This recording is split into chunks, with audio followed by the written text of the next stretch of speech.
was removed. He went into exile for 3 years, and during that time there was a shift between Bush Sr., the George W.'s father, and Clinton. Bill Clinton came in.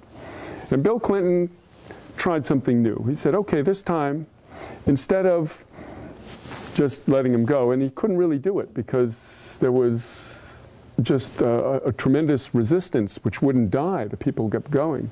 So he said, you know, we're going to have to bring Aristide back.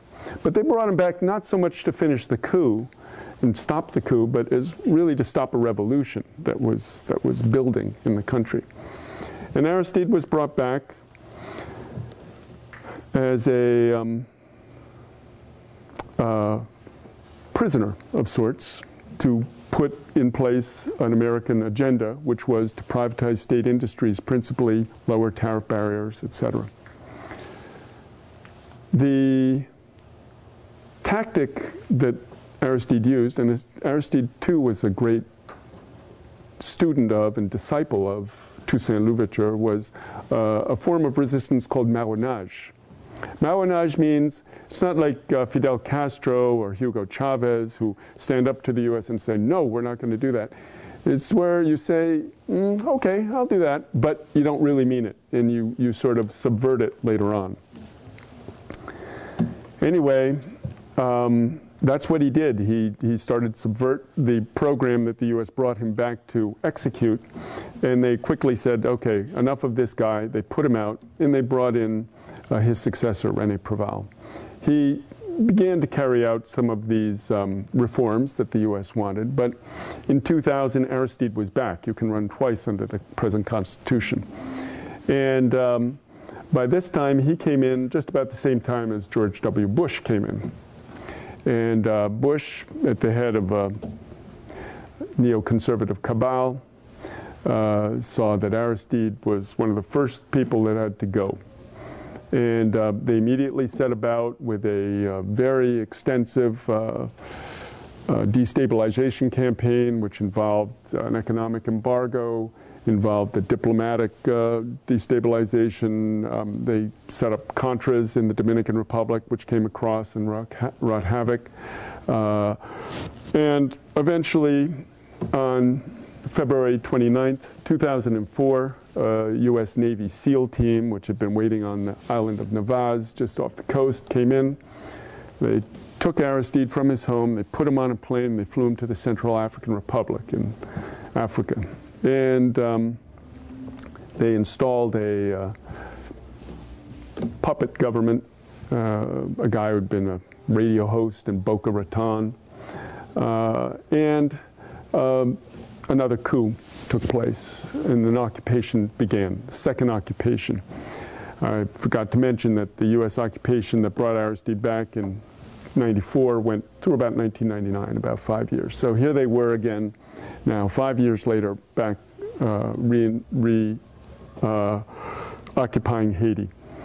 They handed that occupation off, the US, Canadians, and French, which collaborated in Aristide's overthrow in 2004, to the United Nations, which is, that's how it works. The US comes in, does the heavy lifting, and then it's given to usually a kind of a consortium. This one is headed by Brazil, of various countries, everybody from Sri Lanka, the Philippines, to a number of Latin American countries.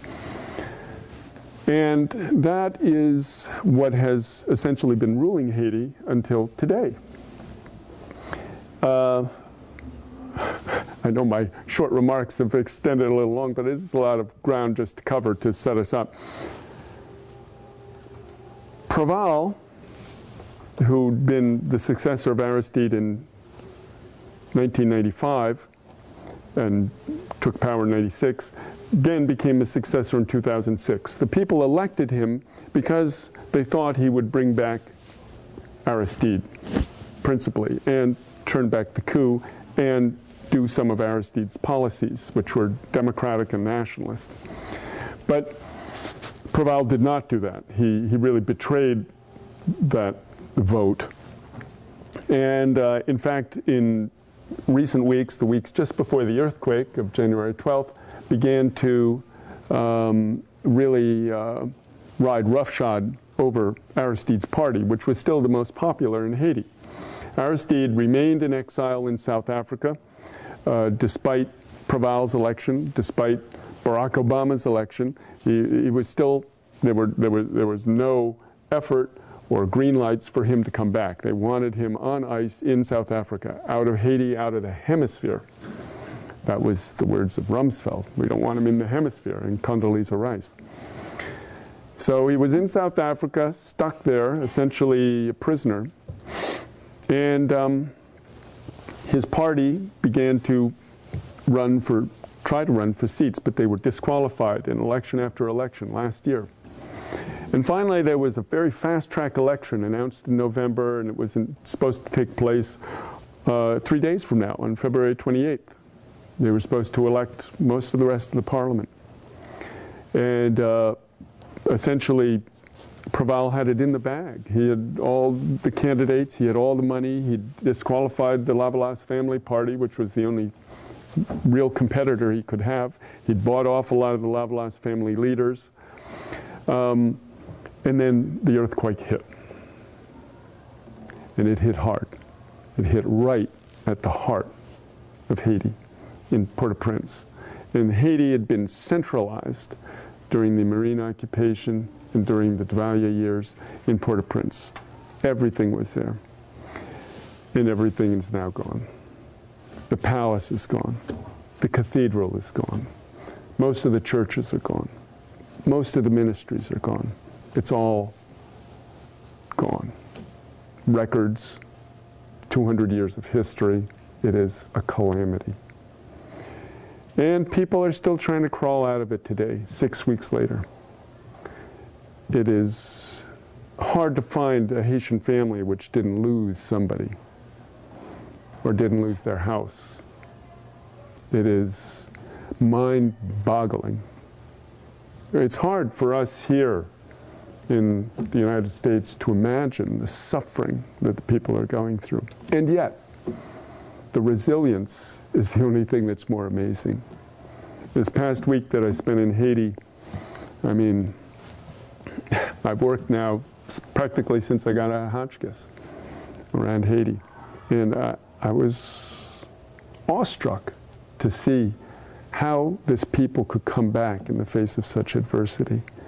Scavenging for copper wire or for steel rebar, for aluminum from the rubble of buildings in an effort to survive.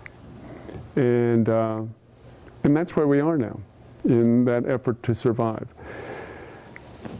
The U.S. has come with 20,000 soldiers. I've heard it's been reduced now to 13,000. But you see them patrolling the streets now, along with the UN and the French and the Canadians, with their guns, pointing them at people crawling out of rubble. It makes no sense. And the people say that. They say, we don't need people coming with M16s. We need people to come with shovels. That's what one man told me 3 days ago in the streets of Port-au-Prince. We need people with shovels.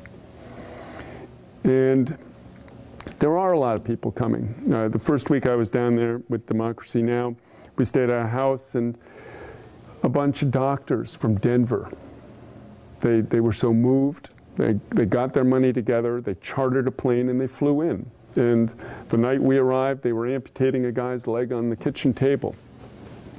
No anesthesia, but it was the only thing that was going to save the guy's life. And they saved his life. People moved just out of human love. And that's, I could say, the secret of Haiti, is that its heroism moves people. So that is what the fight is. It's about that. And that's what the U.S. today, landing its troops in the Minister with their troops, are trying to stop. So I think I'll stop it there and take questions.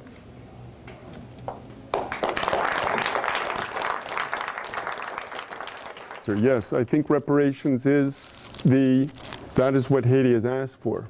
Because there are reparations due not just from France, but from the U.S. The U.S., when it came in with its occupation in 1915, it essentially seized all Haiti's gold from the bank and transferred it to the First National City Bank, what is today Citibank. It was robbery. It was just straight out state robbery.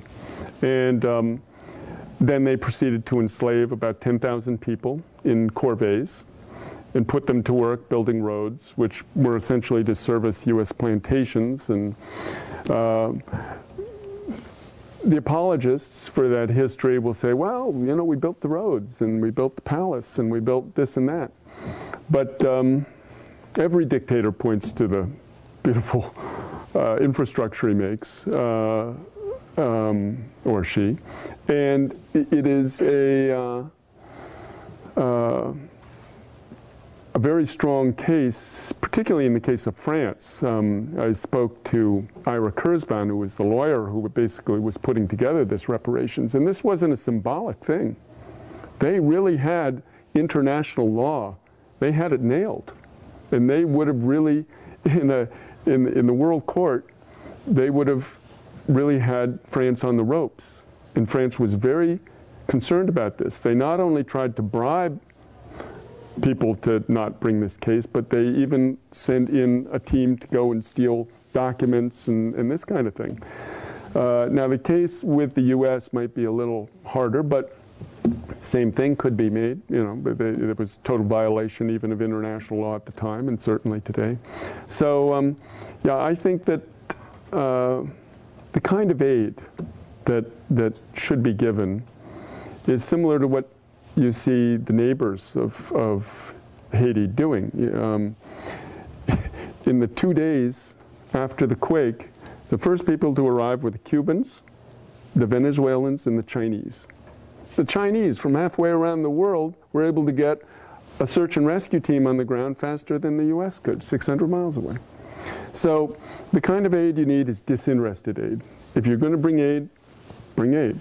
But the fact is there's billions and billions of dollars of reparations owed. And not just Haiti, but a lot. And in fact, a lot of the wealth that has made us a superpower is precisely due to what we've taken from countries like Haiti. I think what Hotchkiss did for me, and maybe to some extent the times that I lived in, which were a time of great social upheaval and rebellion, we can say, in this country. The Vietnam War was going, and there was a great deal of questioning of what our nation really was and where it was going. And I think that made me really question where that privilege that I was able to have came from. And it's hard to live when you know. And I think at one point or another, we all know. And then you have a choice. You know, do you remain a happy idiot, or do you engage? And that's the choice. So it's a sacrifice, it's for sure, because it's not easy at all. That's why they call it the struggle, because it is really hard to fight against a system which is so pervasive and so strong. And particularly in the case of Haiti, you have very little, I mean, you're up against all odds. But this is the story of Haiti. I mean, you have to think it broke the chains of slavery and colonialism, not at its weakest link, but at its strongest link, against Napoleon's armies. They beat them. So, you know, you sometimes just have to rerun those historical lessons through your mind to say, yes, this isn't insane, keep going. So, yeah. When the mainstream press came in there, and this is a big part of the control, in this country is through the press. And I have to say that CNN did a better job than usual, but nonetheless fell into some pitfalls along the way. But the picture they put was that, wow, these people, they're going to riot. It's going to be bad. They're going to be, you know, they're going to be tearing each other